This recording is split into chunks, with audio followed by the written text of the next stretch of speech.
ایک شب میں حبیب خدا نے، رسول خدا نے حضرت سلمان سے کہا کہ سلمان، مباہلہ میں جانے والوں کے لیے اہتمام کر دو، میں مدینے سے باہر فلاں مقام پہ مباہلہ کروں گا۔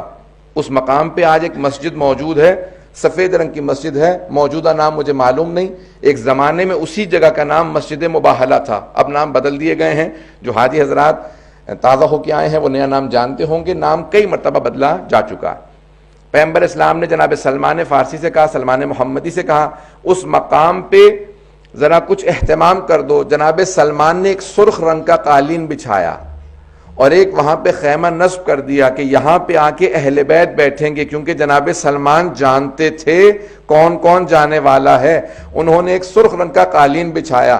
اب میں کہوں گا کہ رسول خدا نے صرف جناب سلمان فارسی ہی سے کہا کہ وہاں قالین بچھاؤ، شاید اسی وجہ سے سلمان فارسی منا اہل البیت کے درجے پہ فائز ہیں۔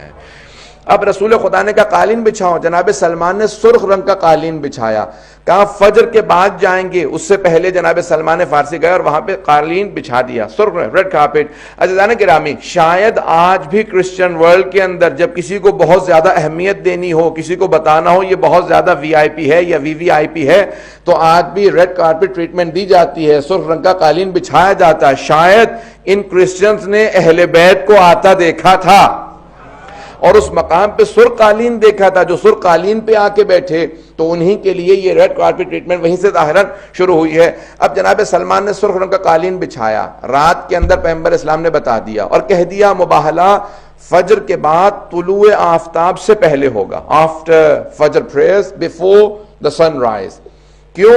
نہ یہ صبح کا وقت ہے نہ رات کا وقت ہے۔ یا رسول اللہ ایسا وقت کیوں چنا جو نہ صبح ہے نہ رات ہے؟ کہا کیونکہ رات میں معلوم نہیں ہوتا کون کون آیا تھا، اور صبح میں لے جانا نہیں چاہتا فاطمہ کو کیونکہ پردے کا اہتمام ہے۔ اگر میں بات واضح کر پایا ہوں، کہ اس اہتمام کے ساتھ لے کے جانا چاہتا ہوں کیونکہ سیدہ جا رہی ہیں، تو میں نہیں چاہتا کہ دن ہو، لیکن میں چاہتا ہوں کہ لوگ دیکھ لیں کہ کون کون آیا تھا۔ 5 آئے تھے، بس سب نے دور سے دیکھا۔ عزیزان گرامی دیکھیں، اب بحث ہے معرفت سے۔ جناب امیر علیہ السلام کہتے ہیں بولو اور پہچانے جاؤ، speak and you will be known, recognition is through speech.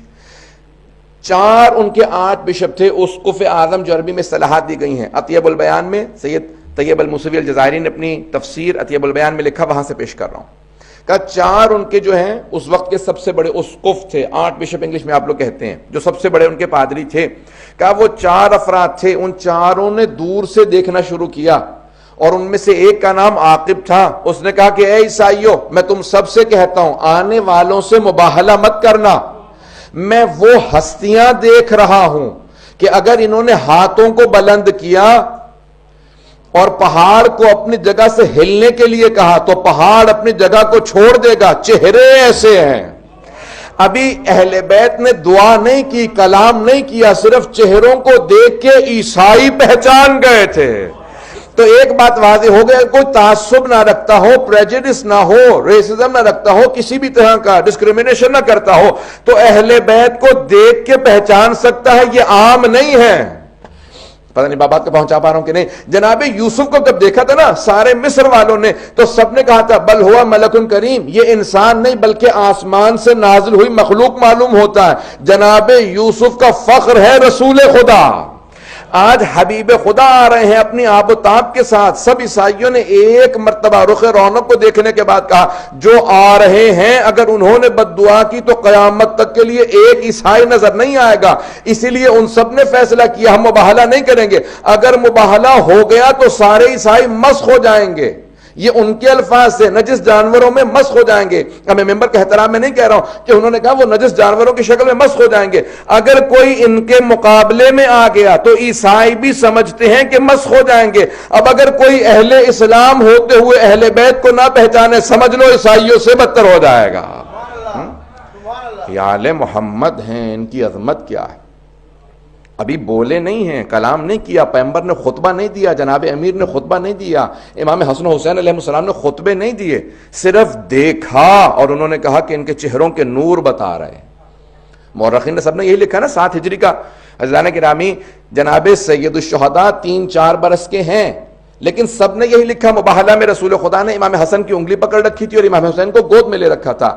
اب یہ گود کا وقت نہیں ہے. امام حسین علیہ السلام 6 مہینے یا 4 مہینے کے نہیں ہیں, 3-4 برس کے ہیں اور اچھی طرح سے چلنا جانتے ہیں. ابھی چند دنوں ہی پہلے تو مباہلہ سے یا 1 برس پہلے تو سید الشہداء نے ضد کر کے کہا تھا نا, نانا میں آپ کے اس گھوڑے پہ سواری کرنا چاہتا ہوں. ذہن میں جملے آ جائے گا, نانا میں آپ کے اس گھوڑے پہ مأمون پہ سواری کرنا چاہتا ہوں. تو پیغمبر اسلام نے کہا یہ کسی کو سواری نہیں دیتا سوائے میرے اور علی کے. کہا نانا میں سواری کرنا چاہتا ہوں.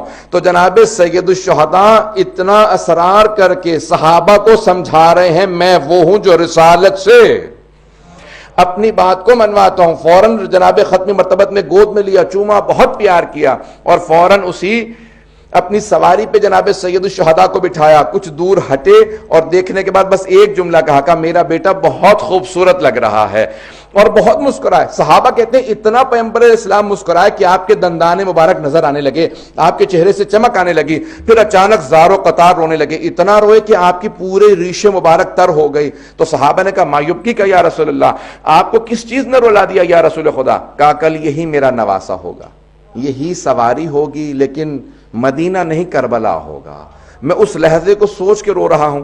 تو ابھی جناب سید الشہداء یعنی چلنے پھرنے کے مطابق اور سب چیز یعنی اتنے بچپنے میں نہیں ہے کہ آغوش میں ہوں, لیکن پیغمبر اسلام سارے ان عیسائیوں کو, مسلمانوں کو پیغام دے رہے ہیں جو رسالت جس کے ناز اٹھائے اسے حسین ابن علی کہتے ہیں. کیونکہ اسی مباہلہ کے فوراً بعد تاریخ محرم کی آئیں گی جہاں حسین قربانی دے کے پورے دین کی حفاظت کریں گے. تو آج پیغمبر اسلام آغوش میں لے جا کے بتا رہے ہیں کہ یہاں نازش اٹھانا مقصود تھا, حسین کی نازش کرنا مقصود تھا تاکہ واضح ہو سکے حسین ابن علی کون ہے. بس بھی آئیں جملے کو آخری پیش کروں گا, میرے پاس وقت ہے تھوڑا سا, اگر آپ لوگ زحمت کریں گے تو میں مطالب کو آگے بڑھاؤں گا. عزیزان گرامی, ختمی مرتبت آئے, میدان مباہلہ میں پہنچے.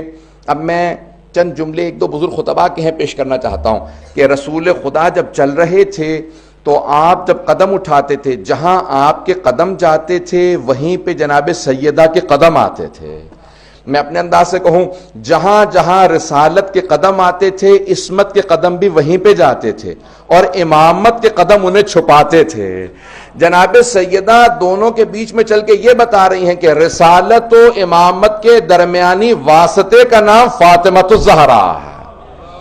اللہم صلی علی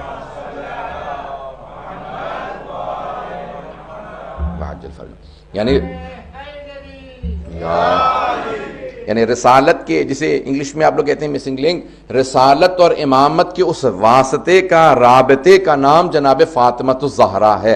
عزیزان گرامی, مباہلہ ختم نبوت کی دلیل بھی ہے, ابتدائے امامت کی دلیل بھی ہے. دونوں چیزوں کی دلیل مباہلہ ہے. اور ایک مرتبہ ختمی مرتبت نے اپنے انداز سے وہاں پہ آنے کے بعد جب عیسائیوں کو دیکھا تو ان سب نے فوراً رسول خدا سے کہا ہم مباہلہ نہیں کرنا چاہتے, ہم مباہلہ نہیں کرنا چاہتے, ہمیں آپ کی شرائط منظور ہیں, اگر آپ جزیہ کہیں گے تو ہم جزیہ دیں گے, آپ کی حکومت میں ویسے رہیں گے جیسا آپ کہیں گے. عزیزان گرامی, یہ پہلی ایسی جنگ ہے کہ جہاں جنگ نہیں ہوئی, مباہلہ نہیں ہوا, تلوار کی ضرورت نہیں پڑی.